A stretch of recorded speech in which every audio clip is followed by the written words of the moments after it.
What's up mga ka-Big Bites? Coach Tim at JB, pinatawag mismo ng President ng China. Pero bago ka sana magpatuloy sa panunood ay huwag mong kalimutang mag-subscribe sa aking YouTube channel. Winningest coach in PBA history and greatest coach of all time in the Philippines, yan ang tawag kay Coach Tim dahil sa dami ng achievements at accomplishments niya. Hindi lang yan sa PBA kundi pati na rin sa international competition. Sino ba naman kasi ang hindi mabibilib sa ginagawa niya? Lahat ng mga teams na pupuntahan niya ay ginagawa niyang champions, at kahit mahinang team ay nagiging championship contender dahil sa kanya.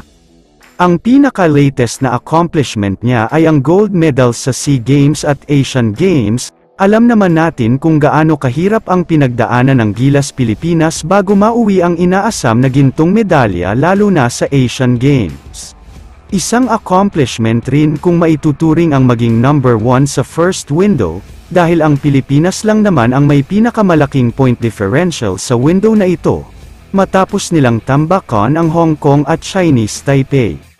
Kaya dahil sa mga performances na pinapakita ni Coach Tim at ng Gilas, unti-unti na siyang napapansin sa ibang bansa, kaya may mga powerhouse teams tulad ng Slovenia, Lithuania at Czech Republic ang gusto silang makalaban. Paalala ko lang na hindi basta-basta ang mga team na ito, kasama sila sa top 10 powerhouse teams sa bansa, nasa number 37 lang tayo kaya makikita kung gaano sila kalakas at kahusay. Ito pa ang mas mabigat, dahil ang bansang China at ang Chinese Basketball Federation ay hindi masaya sa progress ng kanilang national team, at ang gusto nga daw nila ay makuha ang winningest coach ng Pilipinas. Nakita daw kasi nila kung gaano kabilis ang usad at progress ng Gilas dahil sa kanya, kaya naman ang request daw ng ilang official sa China ay kunin nilang bagong head coach si Coach Tim at bigyan ito ng malaking kontrata.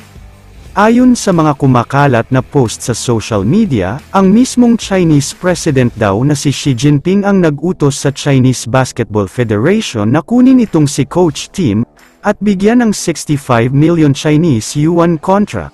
Kung convert ito sa Philippine pesos ay aabot ito sa 500 million pesos, sobrang nakakagulat ang offer na ito kaya naman tignan natin kung papayag nga ba si Coach Tim sa napakalaking kontrata na ito.